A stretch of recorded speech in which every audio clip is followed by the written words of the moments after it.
Welcome back, ladies and gentlemen. This is the Q&A show on Inside the Birds platform YouTube channel. Thank you guys for tuning in.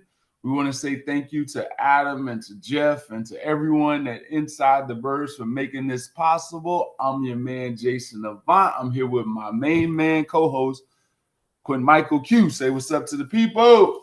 What's going on, everybody? Back at it. I'm a little y'all pregame. Y'all were killing my Broncos a little bit, man. We got a little bit of humble pie. Kind of had a feeling that it would be a tough one. Uh, didn't think it was gonna be that tough. So, Yeah, listen, y'all hung in there though. Y'all hung in there. Y'all kept swinging. yeah, They kept swinging. Ashton Genty is the real deal. How many people they had in that box to stop him, and him still, churning out some yards. So I can't wait to see him at the next level. no doubt, no doubt. All right, the Eagles go up to, or didn't go up, but it was at home against the Giants, playing with their backups, and was able to beat the Giants starters, most of them at least, 20-13. What do you think? 14-3 this year, Q. 14-3. 14-3. Then it's not the number one seed this year. You know what that tells me about the NFCs? Stacked. No. It's a lot of good and a lot of bad. Yeah. You got some good teams and you got some awful freaking teams in the NFCs. That's what it tells me. When you got the Vikings, you got the Lions, you got us, all 14 Buccaneers. wins or more, it's like, so it's just a lot of good, it's some good teams and there's a lot of bad teams. That's true. Very It's true. the Very have true. and have nots this year. It's normally not like that. Yeah, so that's my thought process.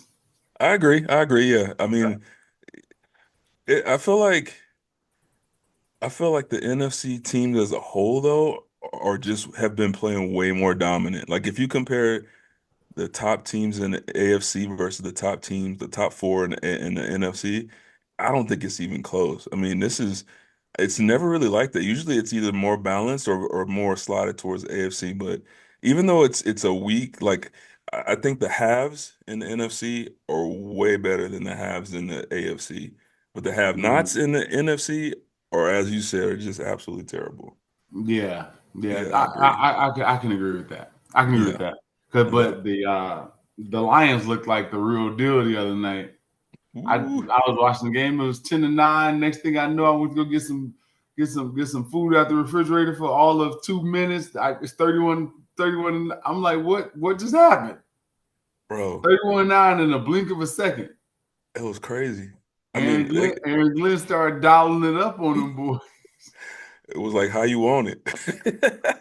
Aaron Glenn started, and then Robertson started to lock up Justin Jefferson.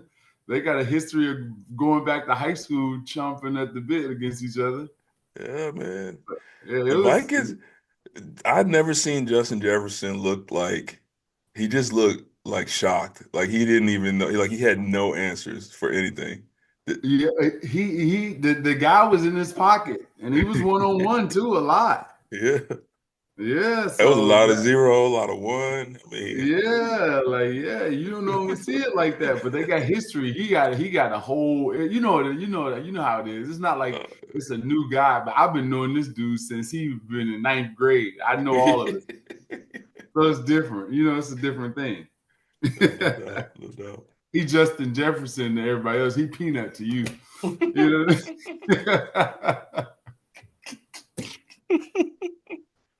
All right, let's get to the Eagles. Right? So the Eagles go up and beat the Giants with the backups. Let's talk about like the big picture takeaway from it. What are your big picture takeaway from the game? Oh man, it was a great game. It was a little boring at times. It was, to be expected, not a lot of not, a lot of starters playing. And the Giants just came out uninspired football and just kind of getting through the season. But I really did like the young guys that did play. I did like Tanner McKee. I did like seeing Trot out there flying around. Keely Ringo getting some burn.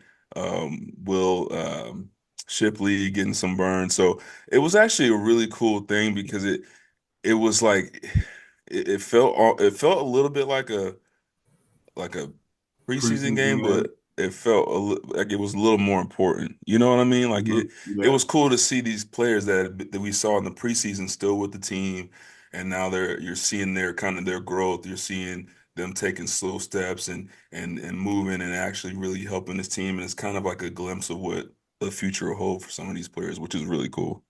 Yeah, no, I agree with that. I kept thinking about like how well Howie has done with the roster based on this game and what we saw on the field. There's not much drop off at a lot of positions when it comes to this team. The offensive line is a drop off, maybe the defensive line a bit, but every other position is not much of a drop off. And not, I mean every position besides the O and D line.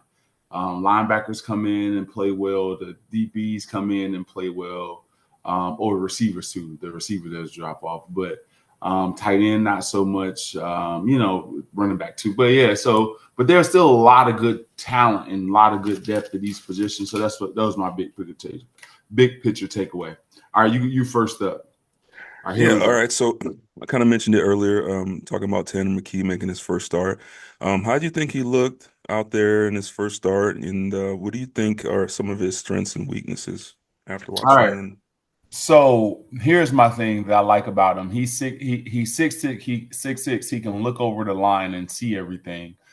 But there were multiple times in that game where there was a pressure right in his face.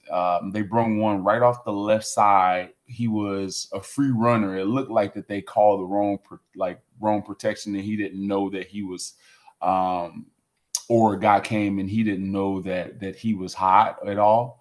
Mhm. But he saw it immediately and knew exactly where the check down was. Like Yeah. literally, he's dropping back and oh, the guy's in my face, and he's like, oh, right there, boom, the check down's there. So he kind of like knows that, and that is years ahead, and that comes with not being the most athletic guy. I'm not saying that he is a bad athlete, but that comes with being a guy that's had to figure out the game in a different way than what we're accustomed to with Jalen Hurts being that quarterback. Also, getting through progressions, being able to see backside or check it down to Grand Calcaterra on the backside, or read the high low really fast and get it out on time on a deep circus out, which is a basically you drive down inside, you go vertical, and then you hit it toward the sideline. That's the one Jahan Dotson caught on the 3rd and 15 for 18 yards, right? So plays like that he had, I thought it was very impressive. Also, super accurate. I thought that Kellen Moore feels like, here's the thing. They were able to use the play action and naked game a lot more than what we see with Jalen Hurts, and I don't know why. I think I think it's because instead of using that play action naked game as much, they use the RPO game to supplement to help Jalen, like the zone read RPO game, rather than using the naked game. And the naked game had Dallas Goedert open, had a lot of people getting easy touchdowns. Smith on a deep on an over from a naked position, right? So I thought that they married the run game and the play action fake off and naked movement really well. So that's Yeah. my overview of Taylor of Yeah, Tanner. absolutely. Yeah. Um, Did you want to add anything to that? I'll get you yeah, no, next. no. I mean, that was kind of like the next question schematically. Like, it was really interesting because, um, it was a lot more boots, like you said, a lot more nakeds, a lot more movement from the quarterback than we're used to seeing. And I, now that you say what you say, like I'm starting to understand, um, why I don't know. I guess I shouldn't say I'm understanding. Maybe Jalen just doesn't like the naked boots and stuff, or maybe movement wise, but it looked very, very crisp with Tanner McKee running it. I don't know what type of offense they ran at Stanford, but he just seemed very, very comfortable in that type of passing game. It was He is, both directions too. Normally, you don't see it was both. It was left and right, and that's very uncommon. And he was efficient at doing both. I just want to yeah, put that in there. yeah, absolutely. Yeah, it's gonna be interesting to see how this all plays out. You know, I don't want to get too far down the line, but yeah, schematically, I agree. I did see a little bit of a different passing game, and it could also be, you know, it could be possible that maybe this game, because it wasn't really that important. Um, some backups playing on the offensive line. Maybe Coach Stoutland had less of a say in the run game. Maybe they said, "Hey, you know what? We'll just play this one very similar to our preseason game. Use one of the old scripts or start from one of the old scripts from the preseason game, so everyone kind of knows what they're doing."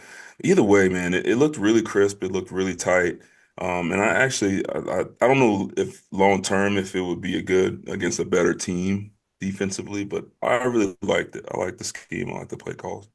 Yeah, I I agree with that. Is there any takeaways from the defense holding the starters, the giant starters, the lowly, terrible giant starters, 13, There 13? was there was a few takeaways from me. Did you see the play? And I want everyone to look at this. The play that Sidney Brown made on Malik Neighbors on a go route when Isaiah Rogers is in good position. Isaiah Rogers probably would have made the play, And he but took out Sidney both of he took out both of them, them. which is what you're supposed to do. But very rarely do you get outside the numbers for a safety.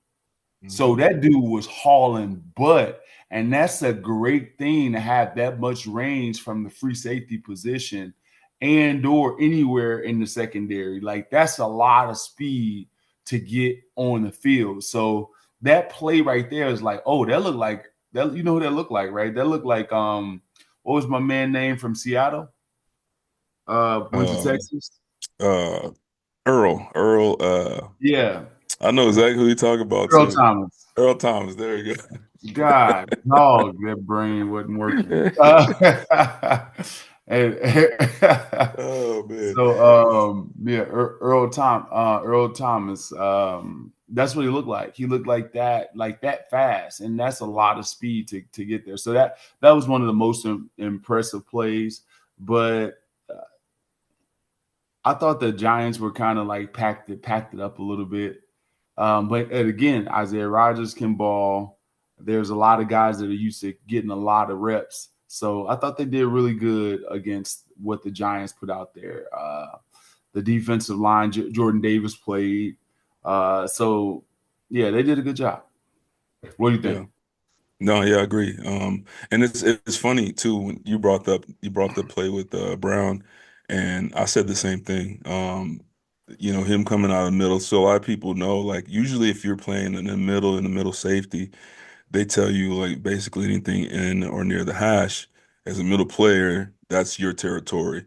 Usually most players aren't fast enough. I wasn't fast enough to get outside the hash and make a play on the hash unless two things happen, unless you get a reroute by the cornerback, or if you get a good jump or you get a good read by the quarterback.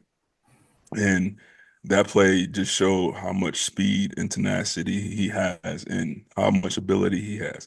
Now, I will also say there's a couple other times where he was flying up and he's got to learn how to get under control, especially when he's coming down from high to make a tackle. He's Make flying a up there tackle, super yeah. fast, but he's got to start to get his weight down and break down and get ready to make a play because you ain't gonna just fly up and take out everybody at all times.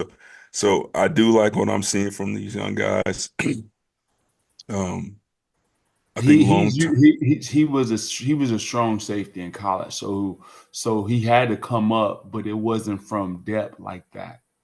You know what I yeah, mean? When you're in the box, when you're in the box player, and you can come up and feel, it's way different because a lot of times you don't have to stop because you're avoiding the offensive lineman and stuff like that. But yeah, yeah, being in free safety position is a totally different thing, and yeah, he's a kamikaze type of player. and that's great. But what I want to see is that next step and that growth of him as a player because I do think that he could he could. with more experience and understanding where to be, he could really, take that place of CJ. Long term, TJ's getting up there in age a little bit, and you're gonna need somebody to be ready to step up eventually. So I'm just hoping like that next step for him is to be able to play with speed, but be able to control your body. Play to get down into the box, but be able to slow your body down enough to be able to make a play. So just little True. steps, man. I Mhm. thought the defense did well, though. I agree. Yeah, yeah. Um, It was a lot of good stuff going on. Orion Bird had 17 tackles, and then Jeremiah Trotter had 11. Like they were they were all over the place out there. So they did a good job. All right, this question is for you. What were your takeaways from Keely Ringo and Isaiah Rogers, especially against Malik Neighbors? Yeah, I mean, kind of what I've been expecting all year. I actually never I've seen Isaiah Rodgers run in coverage, but I'd never seen him run with the ball What? in his hand.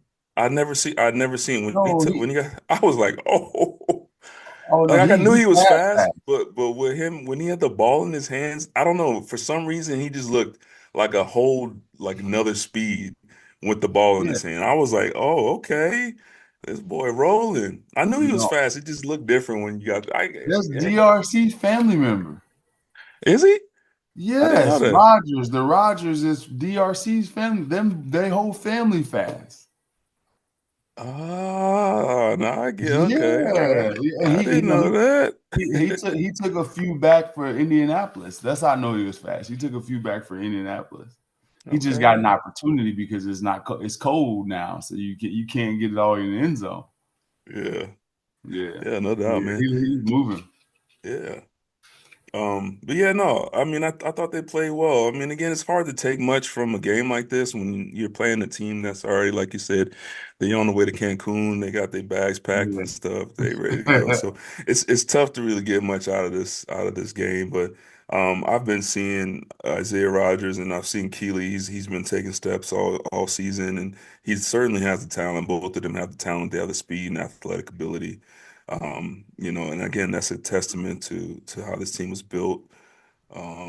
Howie, and on top of that too, the coaching staff, man, you can have talent, but then when you have talent and then you pair it with good coaching and great technique, this hmm is what really builds a championship team, a championship roster. So, yeah, big ups to everybody involved with this squad. Yeah, that was good. And Keely Ringo was on the Pro Bowl ballot as well for for a special teamers, like because of what the work that he does at Gunner. Does a really good job at Gunner. And we saw the play that like he hit the guy right away, or he was backing up like multiple plays like that this year. So they're doing a good job, and usually special teams translates. All right, let's hurry up and get this over with so we can get into the playoff preview. Mhm. All right, so this one's for both of us. Any playoff concerns about Jake Elliott? He had another miss this week. Any playoff concerns? Q, what's your thoughts on Jake Elliott? Absolutely huge, huge concern because it doesn't seem like it's getting better. Usually a guy that's kind of in a tailspin, um, you know, you start to see kind of like turn the corner, but he doesn't even look confident in his face. Like when he's going on the field, like they have the camera right on his face when it's time for him to go on the field for a field goal. He looks like he has no confidence left, and that really does scare me.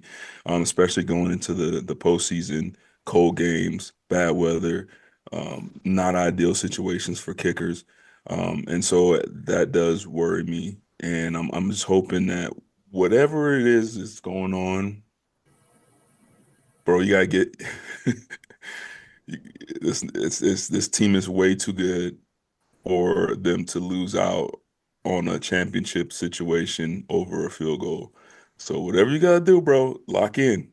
Gotta lock in because this is it. And this is not the place you want to be, Philly. You don't want to be in Philly if something bad happened. I don't want to add no more pressure. Yeah. Come on, kickers. I love you guys. No I love man. you guys. David Akers was my homie, and I seen David go through some struggles before. The whole thing up in the old Giant Stadium and the wind swirling and them opening the doors and closing the doors at certain times. It was messing with his head. There's got to be Yeah, something. There's got to be a way to figure it out. Lock it out, man. Let's go, Jake Elliott. We need it. yeah. I got faith in you, Jake. I got faith in you. You've been a team captain. You've been one of the better athletes as a kicker that I've ever been around. I like you as a person. You've been money for us. Jake, you got this, buddy. You got a little case of the yips. It happens to everybody. Happens to Very safety, true. Very happens true. to receivers, happens to quarterbacks, happens to everybody. Lock in, playoff time. You got this. You know, you got it, I buddy. like that. There we go. I like your message better than mine. Much more positive. I sound like Kevin O'Connell talking to Sam Darnold before the game. You see that? You see that mic'd up. Yeah. Sound like he's the encouraging his son out there. You go get him, Tiger. Yeah.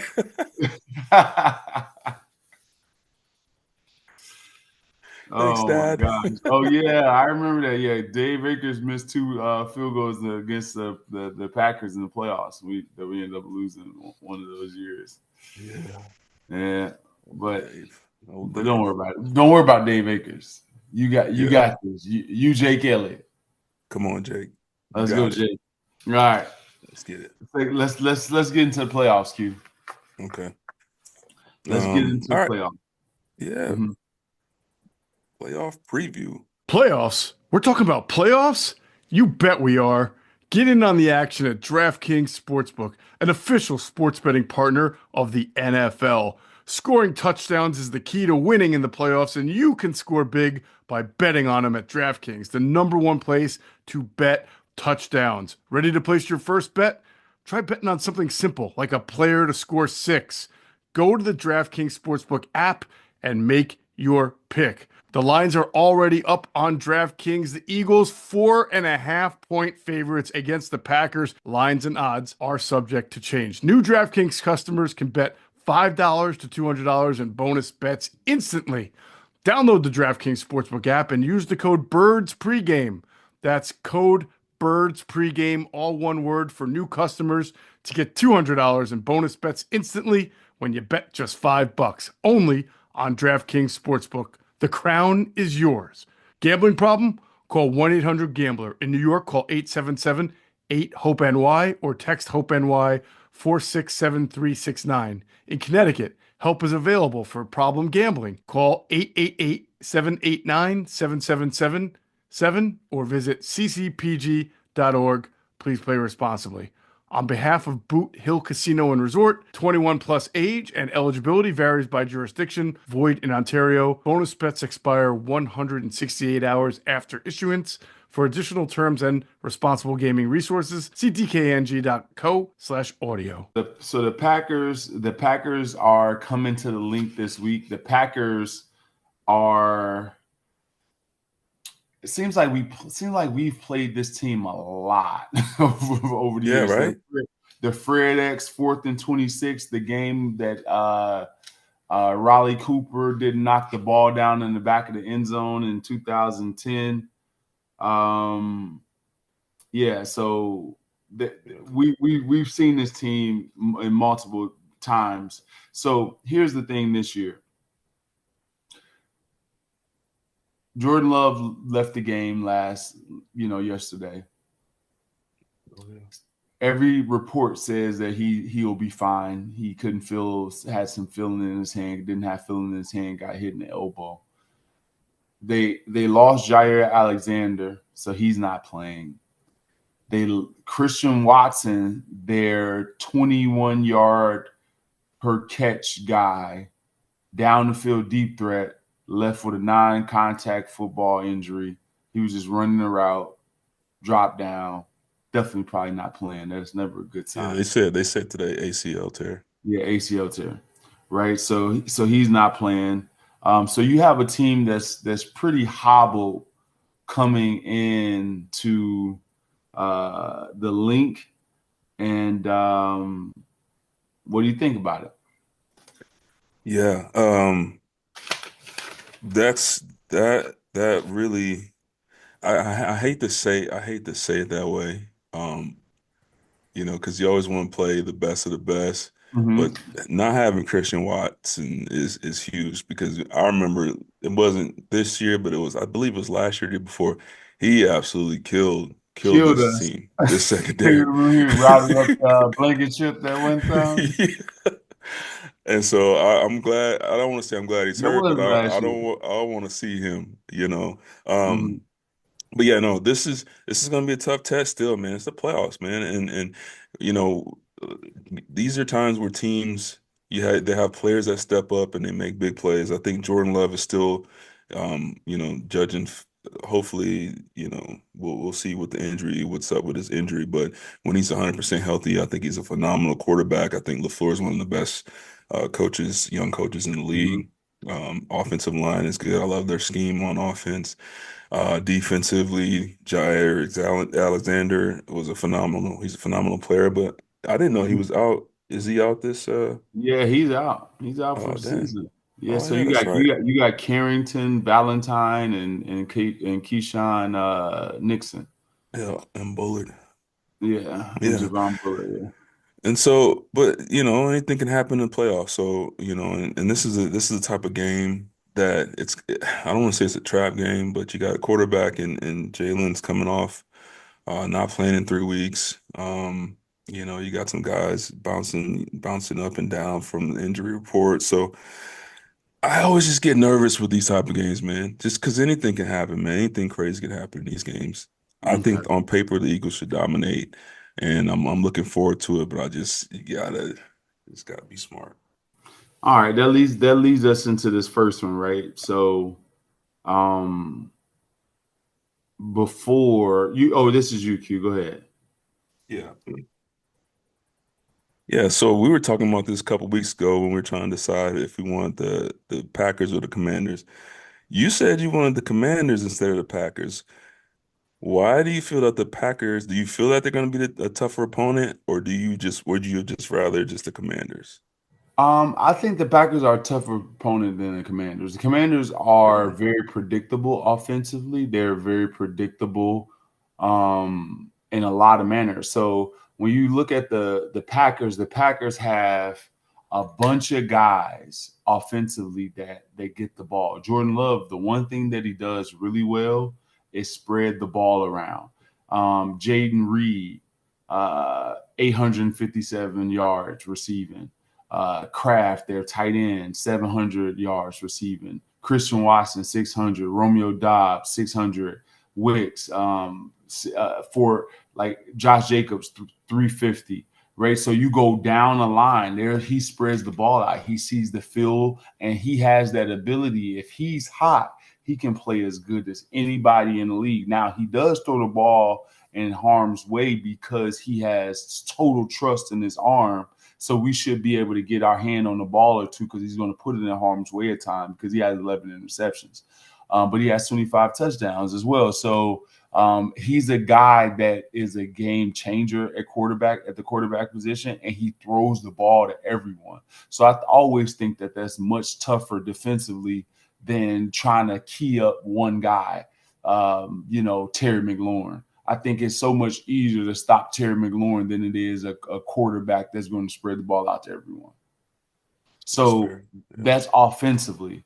And then defensively, they're top 10 in every rushing defensive category, right? So they're seventh overall against the rush, but they have a lot of good categories. And they're top 10 offense, they're top 10 defense. So I think that they're a more complete football team than the Commanders. The Commanders have a hard time stopping the run, especially when Jalen Hurts is in there. So not saying that we won't be able to dominate, the Packers, but because we dominate the Ravens, and the Ravens were ranked really high. So that doesn't mean that we can't because we have one of the historically great offensive lines. But I think that overall that is going to be tough. And then you got Xavier McKinney, that is a ball guy, picked off Jalen already this year. And so you can't just throw a ball outside to AJ Brown and not know where he is. So those types of things give you a little bit concern. I'm not saying that the Eagles aren't the better team. I think that the Eagles are the better team, and they're going to show that they're the better team. But in comparison to the Packers and the Commanders, I think that the Commanders doesn't compare to the Packers, especially when healthy. Jair Alexander's not there, so that's huge. But you still got Quay Walker that's rushing the passer and getting back in the coverage. You still got Rashawn Gary. There's a bunch of guys that Van Ness. You got a bunch of guys that are good on that side of the ball as well. So that's my thought process. That's really good, man. Yeah. All right.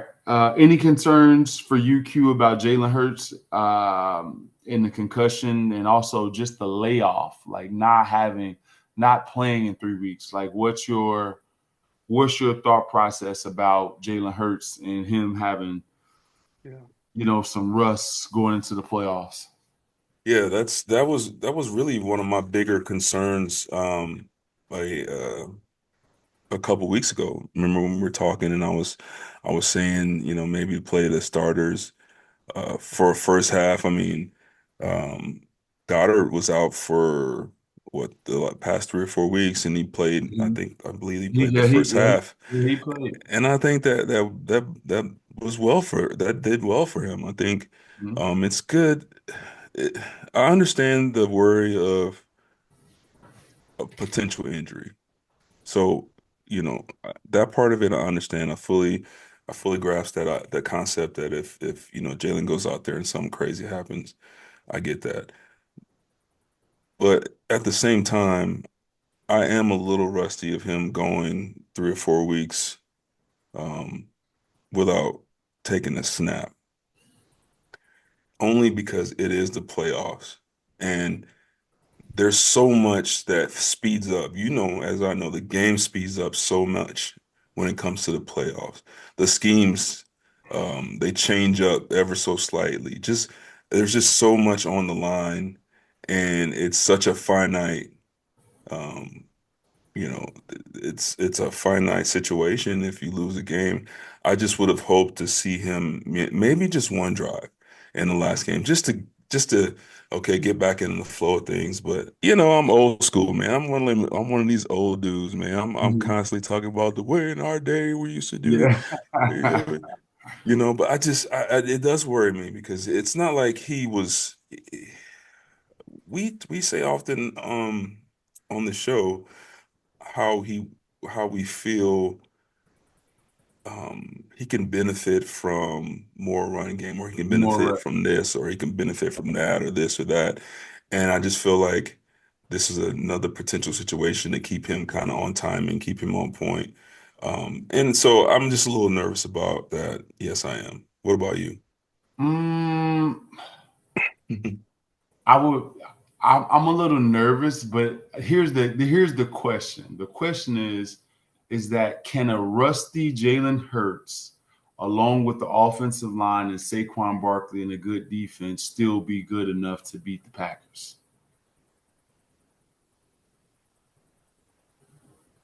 I think so. Yeah. I think so, because have we seen stellar quarterback play this entire year? Not stellar. We've seen good. We've seen efficient passing at times, 70 completing 69% of his passes, basically. Yeah. Right. So yeah, he's been efficient. And I think that even if he isn't the most efficient, this team and the way that they play football, it carries over. It translates to wins. So as long as Jalen isn't turning the ball over, I think the Eagles win this game. So That's fair. I think that even a rusty Jalen Hurts and a good running game and solid defense will still win you this game. That's fair. That's fair. All right. So I don't know. So I don't know how concerned I am. What are we going to start slow? We've been starting slow the whole time and still winning. Yeah, you're right. You're right. Like, you know, like Yeah. I it's kind of tough for me. I think it may be over like hype this question. You know what I mean? Yeah. Yeah. Okay. All right. Put me on track. I'll wish you on that. All right. Good point. All right. From your standpoint, Q, what do the Eagles have to do in order to beat the Packers? They can be offense, defense, whatever. What do you think they have to do to beat the Packers?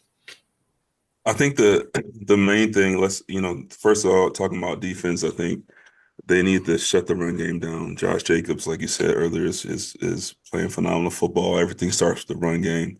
They got to shut the run game down, take away any big plays, and get turnovers. I think offensively, they should be healthy. You know, should have good matchups on the outside. Obviously, you got Saquon. Offensively, I think this team is as long as Jalen's ready to go, I think this team's going to be phenomenal. So really, it comes down to me is how the defense stops the run game of the Packers and how they stop the big plays. And if they can do that, no matter what happens, I think they'll be just fine. Hmm. Here's my thought with it. I think that they have to. I think they have to limit the run. You don't necessarily have to stop. You got to limit the run, but you can't give up explosive plays. Yeah. Got to be able to tackle Jaden Reed because he's a monster after the catch. And also, their tight end Kraft is averaging 14 yards a catch on the season for a tight end. That's outstanding. So he's a middle seam runner, a guy that has good yak as well. So if we can get those young players that they have, the Packers, they have a lot of like young explosive talent. Even with Christian Watson not being there, if we can tackle that, I think that's the key to limit the explosive plays. I think that's the key to the football game because that's what the Packers want. The Packers want the explosive play. Jordan Love likes to throw the ball down the field. So if we can eliminate the explosive play, I think that's the key to the game. What will we do if the Packers are going to be determined that Saquon can't beat us? Do you think Carrington, Valentine can guard AJ Brown? I don't think so. I don't Absolutely think not. that Keyshawn Nixon can. I don't think that Javon Bullard, who was a safety edge, I believe that's the same guy, right? From Georgia, right? What school did he go to? He's a Yeah, nickelback, yeah, Javon from Bullard. Georgia. Yeah, he was a safety at Georgia, Yeah, right? yeah. So I'm not convinced that this group of guys outside of Xavier McKinney roaming the middle of the field can cover anything near us. Dallas Goedert, Grant Calcaterra, Devontae, AJ. I don't think that can happen. So I think the key to this game will be stopping the explosive play. And I think it's going to come down to our guys on the outside dominating their portion of the game. Yeah, I like that. Yeah. All So right, that's so my thought. I got a question for you. Okay, Okay. we're going off script a little bit. All right, let's say you are Kellen Moore. Okay, you're putting a game plan together for the Packers this week offensively. What type of game plan would you put together? Like, uh, maybe not necessarily in depth of like the actual calls, but like what are you trying to do first, second, and third?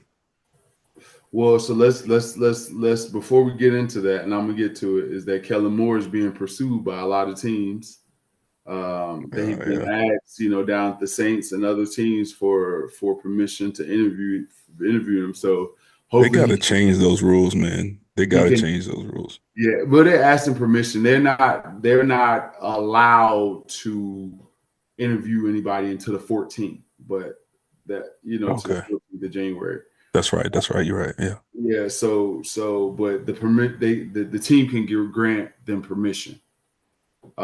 So we gotta enjoy this while we can and make sure that everything goes well with the Eagles this in the playoffs. He does a good job. So here's my thing: if I were in a game plan, my game plan would be best to be on the edges when it comes to our.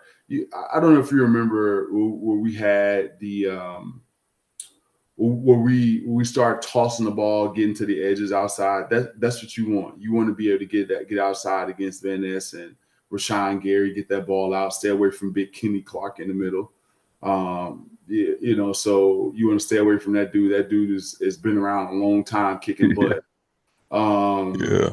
But I think on the edges you have something, and anything in the secondary when it comes to slants. It's going to be just tough to tackle AJ Brown. And here's the dilemma that we have. Seeing how successful Tanner McKee has been running the offense, do you start to do more play action and start doing more naked and rollout game with Jalen Hurts? Or do you constantly force feed the RPO game? I'm gonna tell you So those two things, because Tanner McKee moved us down the field each time that he was in there, and that was like the crux of it. Was like movement. Yeah. All I know is as a defender, I would much rather see RPO game than boot game. I think boot game play action, if you will, the Shanahan type offense, that is way harder as a defender to stop because everything looks the same. And RPO game, and maybe the answer is maybe a mixture of both. I don't know, but yeah, I like your idea there. I would love to see Jalen do a little bit of that. To see how, because that's the missing component to the offense, because that goes hand in hand with the way we run the football. Yeah. And that's why I say that that naked game marries well with the outside run, whether it be outside zone, whether it's toss, whatever you want to do. It marries the best when it's stretched wider. Yeah. So those two things can work.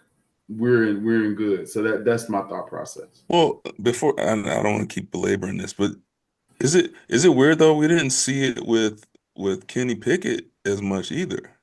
McKee was really the only one we saw a whole lot of that. So, what do you think? I don't know, man. I wonder. Pickett had the leftovers of a game against the Redskins. So that game plan is kind of scrapped. Yeah. Okay. Good point. Not Redskins, Commanders. They're going back. Yeah, Commanders. And then what game was after that? That both of them played well last week. That game was it the Cowboys? No, was it the Cowboys? Yeah, Cowboys. Yeah, the Cowboys game. Yeah, but no, he didn't have as many rollouts as Tanner McKee did this game.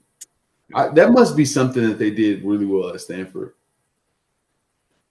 Yeah, I'm wondering.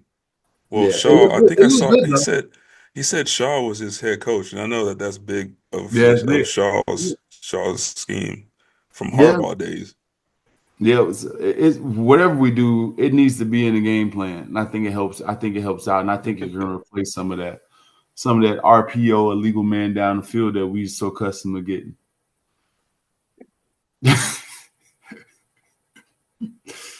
The illegal man down the field.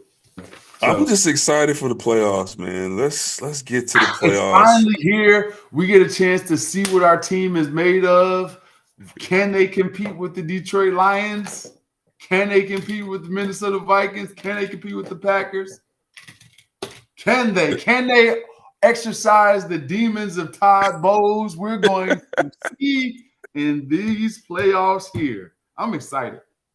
Yeah, man. It's gonna be a big challenge. Damn, Detroit looks good, man. Shut And up. they got more people hurt. They got more people hurt in the last game, and they still dropped 31.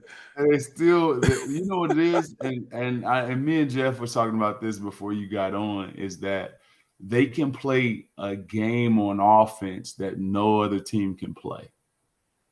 The reason I say that is because how, first of all, their offensive line provides a lot of time, just like the Eagles' offensive line. Mm-hmm. But Jahmyr Gibbs is a legit 4-3 at running back that has excellent hands. So you have no way of guarding him with a linebacker. And linebackers are not normally good at coverage. And then you couple that with the tight end that's a 4-5 and Sam Laporta that's crafty with routes. So you got those two dudes in the middle of the field or anywhere that you want them. That's just challenge. And then you got elite speed on the outside. I'm talking about Tyreek Hill as speed on the outside and Jameson Williams, right? And then you got a route runner extraordinaire and slot guy and outside guy in Amon-Ra St. Brown, along with David Montgomery. And, so you have all of this stuff on offense. They're probably the best offense in football as far as all levels. And then you got a creative offensive play caller. So that's something that's hard to guard. It's hard to guard Jahmyr Gibbs if they want to play the game through him offensively, just passing. It's just hard. Like, who do we expect to cover him? So in order to cover him, we got to go to dime. Yeah. And if we go to dime, now we got to deal with running. It's like, you know what I mean? It's tough. Like, they put you in a quandary, and so yeah. I'm gonna tell you how you defend them. How you defend it, Q? You gotta hit the quarterback. That's the only way, because Jared Goff looks like a different person when he gets hit. Yeah, he is great protected. Yes, he's great protected. You gotta hit the quarterback. And I'm talking like, even you might have to take one for the team a little early, maybe a 15-yarder just to send a message. They may try to kick you out for the game. Now, you got to beat them. Yeah. You know what I mean? And they got to be close, and you drive them in the ground. You know what I mean? But they'll mess around and kick you out. Hey, man, whatever it takes. Yeah, whatever it takes. Yeah. So, but defensively, they can't. It's gonna be tough for him. Aaron Glenn is dialing up the. Yeah. I like that. I like when defense coordinators like dial it up like that and put their corners, like AJ Brown's not getting covered like Jeff Jefferson getting covered because he has the physical element. Yeah. Like when you have a size advantage on Justin Jefferson, and you just as quick, you can use your size because he's a small frame.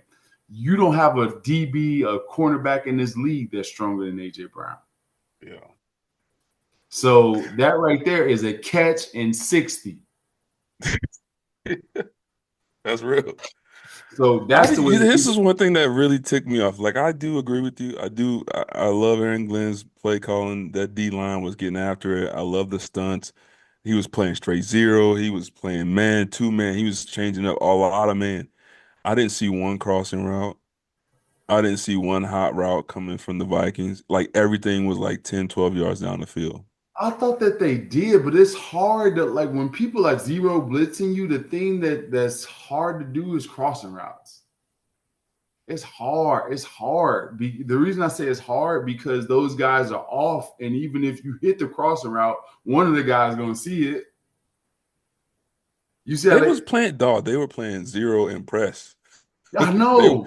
They was like, they like, zero, you ain't read no crossing route. You think the quarterback gonna read the crossing route? No, he like fade, slant. He was like, ow, ooh. He was getting smacked every play. But that's what Devontae and AJ are good at. It's like press, just throw the ball short, throw it up and short. Yeah. Just keep it away from Kirby Joseph though. Yeah, didn't he get hurt too? I don't think he out bad. No. All right, let's wrap this one up. All right, Yeah. Q. Rambling. You got the last word. Thank you to everyone. I said you got the last word and kept talking. Thank you to everyone that tuned in this show, to Adam, to Jeff, everyone that's responsible, and all the fans. Thank you guys. Email your questions to insidethebirds@gmail.com. Q, you got the last word. As always, everyone, fans, we appreciate it. It's been another beautiful, awesome season. Eagles 14-3 going to the playoffs. Let's get this ride together. Let's take this ride, and hopefully we'll take it all the way to the championship this year. So enough said. I'll see you guys next week. Thanks. Peace.